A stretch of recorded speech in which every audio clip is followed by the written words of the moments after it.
Thanks for joining us for CBN NewsWatch. I'm Mark Martin. Today, vaccine mandates continues. We'll break down the latest as lawmakers on both sides of the aisle push back. And Mia! Mia? Hi! Welcome! How are you? see the way ultrasound technology is being used to save the unborn. I kept praying and saying, could I be at home before Christmas? Plus, the kindness of a loyal customer helps a family in need find a home just in time for the holidays. This is CBN NewsWatch. But first, the president's attempts to mandate that people get vaccinated continues to face resistance. The latest pushback coming from members of his own party who joined Republican lawmakers in voting down a rule compelling private businesses to get their employees fully vaccinated or tested weekly. George Thomas has the details. All 50 Republicans in the Senate, along with 2 Democrats who crossed party lines, Joe Manchin of West Virginia and John Tester of Montana, rejected the president's vaccine or test mandate for private businesses. We've sent a very clear bipartisan message on behalf of the people that this mandate needs to be stopped. Under the president's order, all private businesses with more than 100 employees were to have their workers either fully vaccinated or undergo weekly testing by January 4th. Indiana Republican Senator Mike Braun led the effort to repeal the rule, arguing that the risks of spreading the virus in the workplace are minimal. And then you have a brainstorm like this. You either get the vaccine or you get tested, or you lose your job if you choose to do neither of the two. That is the heavy hand of government. That is overreach. Efforts to overturn the mandate are likely futile. The democratically controlled House doesn't plan to join the Senate in taking up the effort to repeal the mandate. And even if it did, the president says he'll use his veto power to keep it in place. Some of the anti-vaxxers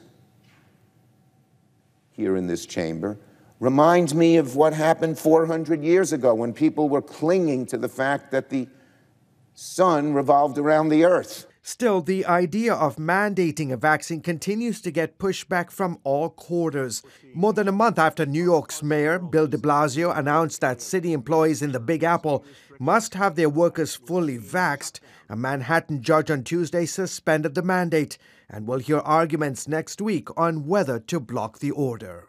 Critics have also been attacking the mayor's new mandate for private businesses that he announced Monday. New York now is really rushing this mandate like everybody now, and I just don't think that's right. As for President Biden's federal mandate, it's already faced several setbacks in the courts and is expected to ultimately be decided by the Supreme Court. George Thomas, CBN News. In other news, for decades, one thing bringing both sides together in Washington was support for Israel. But there's been a disturbing change in recent years. Now a growing number of Democrats have started speaking out against Israel. CBN News Capitol Hill correspondent Abigail Robertson recently spoke with one Jewish Democratic congresswoman about this dangerous trend and the stand that she's been taking even against members of her own party. When Congresswoman Elaine Luria came to Washington in 2019, she never expected her first speech on the House floor would be standing up against anti-Semitic comments made by fellow Democrats.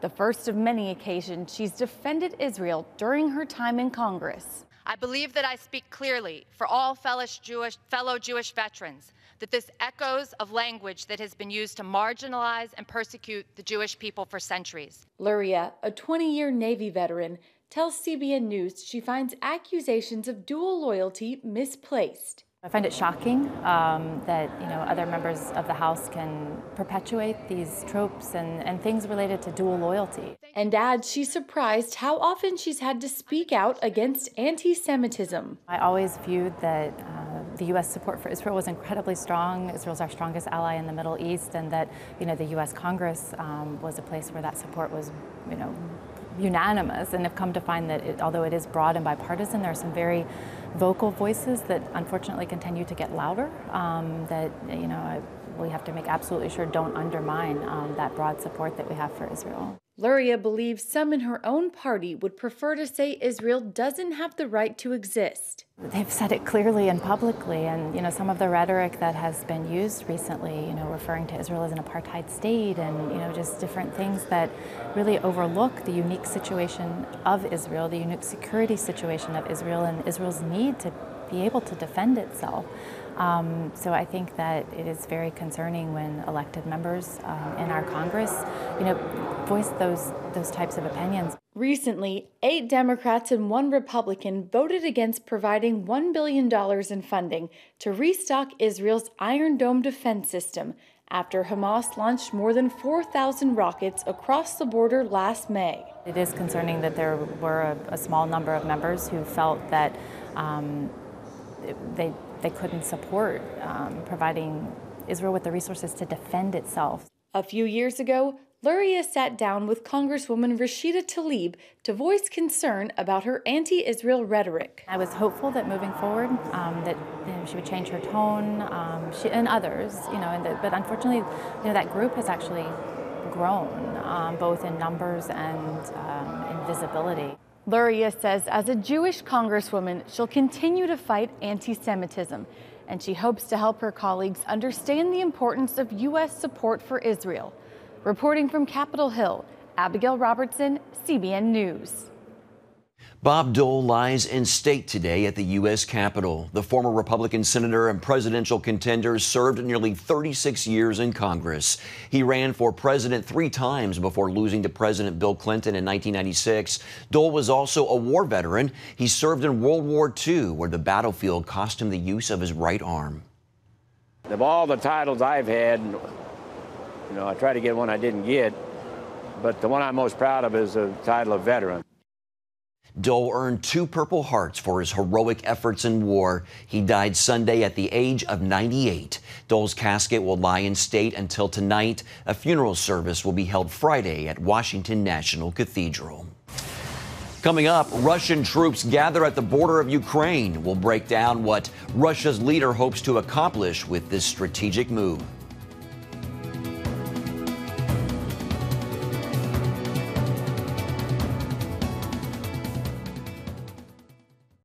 Check out the CBN News Daily Rundown podcast each weekday with me, Caitlin Burke. Click on the show tab at cbnnews.com where you can listen and subscribe. This week, President Biden announced that he will not send American troops to Ukraine to deter possible Russian aggression there. During a video call with Russian President Putin on Tuesday, Biden warned that the United States would impose severe sanctions against Russia if it invades the country. Appearing on this week's episode of The Global Lane, Bradley Bowman of the Foundation for Defense of Democracies explains what Putin hopes to accomplish by amassing nearly 100,000 troops along Russia's border with Ukraine. It may be that only Putin knows what he's going to do, and he may not even know. At a minimum, what he's doing is clear. He's trying to use military power to get a diplomatic outcome. And clearly that's what Putin's trying to do here. He's trying to intimidate, coerce, bully Ukraine into saying that it will not be a member of NATO. It's trying to exercise a veto over another sovereign nation state and saying with whom they can associate. So I kind of zooming out, I would characterize it this way. It really is 19th century, if you will, might makes right authoritarianism spheres of influence versus self-determination, rule of law, and territorial integrity and sovereignty. And that's what this is about. The United States and NATO should stand for the latter. And clearly, Putin is in favor of might makes right authoritarianism. And this is where the rubber meets the road. Well, it's really hard to imagine NATO actually declaring war against Russia if it does invade. Well, if we've learned anything about Putin through the years, it is that he will take as much as we give him, and he views concessions as green lights for additional aggression. Let's remember that we have a good portion of the nation state of Georgia, which is currently occupied for more than a decade now by Russian troops. Let's remember that Russia illegally invaded and annexed Crimea, and and there's been many Russian troops supporting a Russian separatist movement in Ukraine. And so this is not just me sitting from afar guessing. We've already seen Russia violate sovereign borders in Europe and conduct aggression. And now he's assembling an extraordinary military force on the border of Ukraine, threatening to do the same. And according to public reports, our intelligence community thinks he might go forward with it. So Ukraine, as some of your viewers will know, is not a member of NATO, right? So an invasion of Ukraine would not necessarily trigger the Article 5 there, that an attack against one is an attack against all, because they're not a member of the alliance. But Putin's trying to extract concessions about them never becoming a member, and NATO not putting forces in Ukrainian territory that he would find threatening. So how's the U.S. respond? Well, we see some tough talk coming from White House. We see talk of sanctions. No doubt Putin doesn't want more sanctions, but whether that's enough to deter this aggression that he appears poised to do remains unclear to me. I tend to think the only thing he really respects in the final analysis is hard power. So if we want to deter another invasion of Ukraine, I think we'd be wise to get additional defensive combat power to our Ukrainian partners. Brad, how do you think Vladimir Putin views President Biden? Does he see him as strong, weak, resolute? What? Yeah, it's interesting. I think he probably believes that Biden is someone who's committed to security in Europe, who's committed to alliances, believes in the values of allies and partners, who also wants to spend more time and resources on China. So I think a lot of people in the Biden administration, senior officials, would really like things to be calmer in Europe, be more of a net producer rather than consumer of security, if you will, so that we can spend more time, resource, attention on the Indo-Pacific, where we have a growing threat from China as well. I think Putin knows that. But I wonder whether he will play into that and say, hey, Mr. President, all you have to do is basically put Ukraine on the chopping block, if you will. We've seen in history, in European history, when we've fed someone else to the alligator tends not to be satisfied with that. And so I think we'd be wise to look at a little history here. And just a few days ago, Ukrainian President Zelensky warned that Russia was about to orchestrate a coup attempt against his government. He went public because he apparently possessed intelligence that led him to believe that it would take place within days. Do you believe that Russia may attempt a coup against the Ukrainian government? This would be completely consistent with what Russia does in Europe. When we've seen Russia conduct political and information warfare throughout Europe, we saw them doing it in Greece in the last year or two.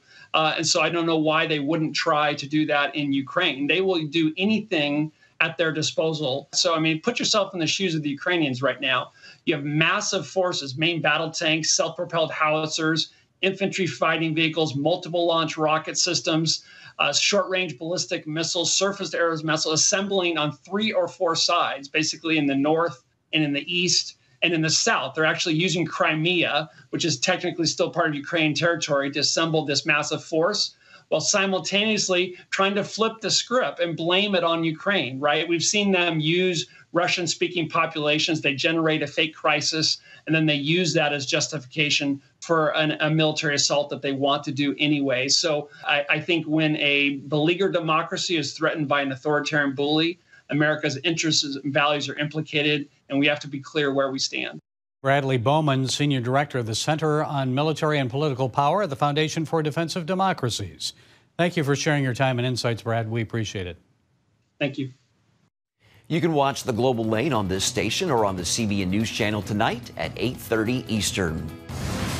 Still ahead, fighting for the unborn. We'll show you the role ultrasound technology is playing in the battle against abortion.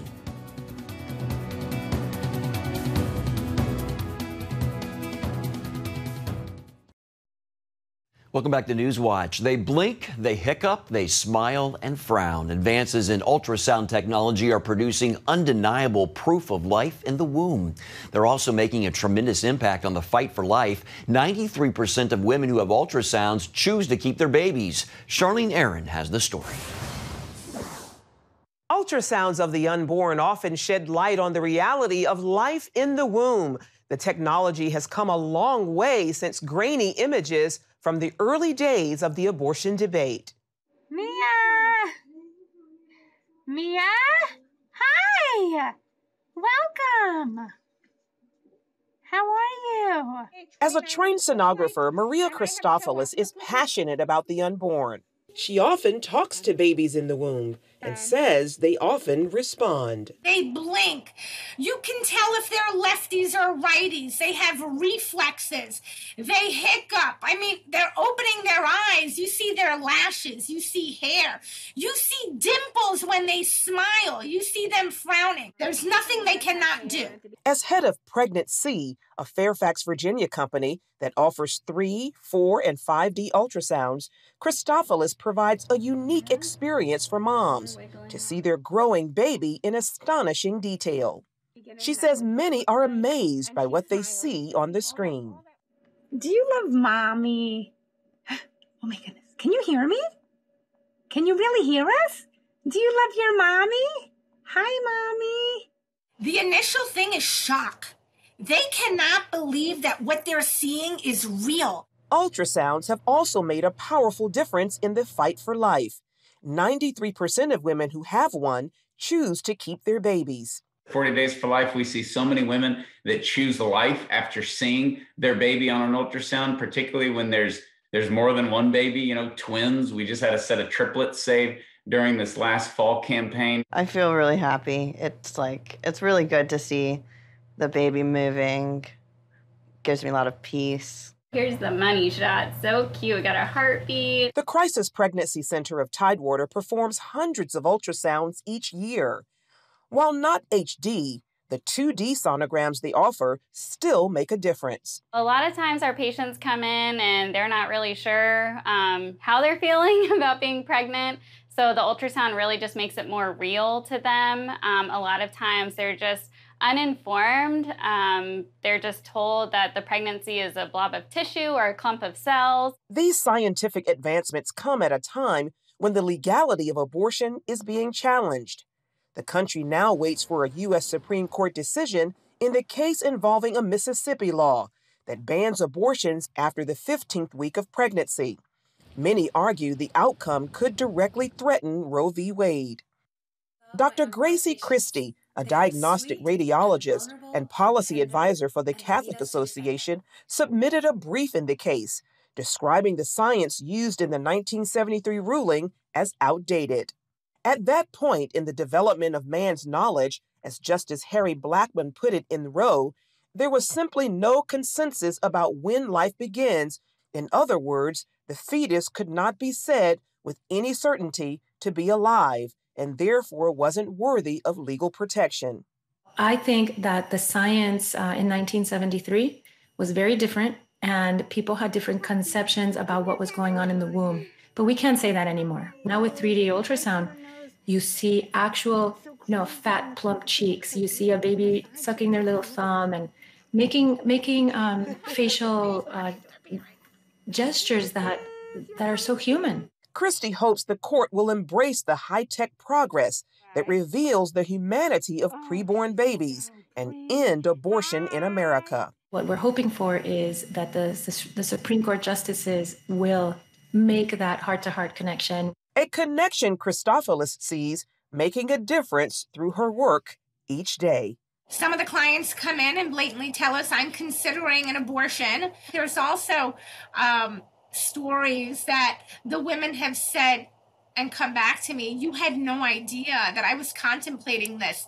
And by you performing these ultrasounds, you've given me the confidence to believe that I'm not alone. Charlene Aaron, CBN News.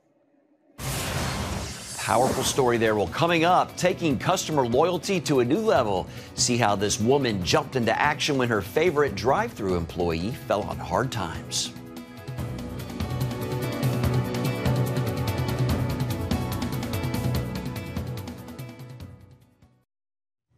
Thanks for staying with us. An Ohio Dunkin Doughnuts employee and her 3 children are home for the holidays thanks to the kindness of a loyal customer.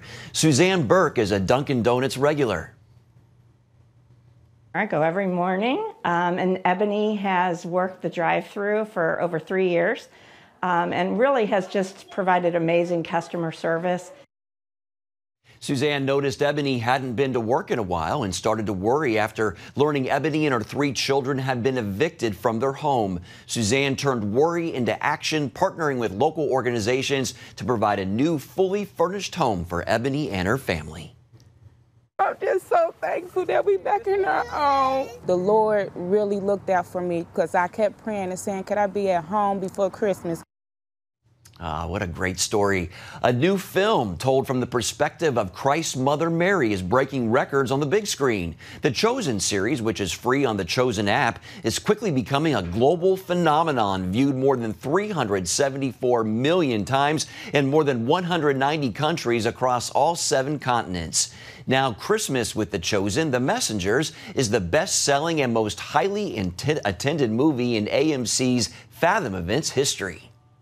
Don't be afraid. That Jesus Christ is People must know. The feature full-length film Christmas episode debuted as #1 at the box office on its first 2 nights and broke sale records for its distributor, Fathom Events. If you haven't seen it yet, not to worry. Christmas with The Chosen is extending through December 12th in theaters across the country. And that's going to do it for this edition of CBN News Watch. Remember, you can find more of our news programs on the CBN News Channel anytime or online with CBNnews.com. Also, tell us what you think about the stories you've seen by emailing newswatch@cbn.com. Take care. Have a great day.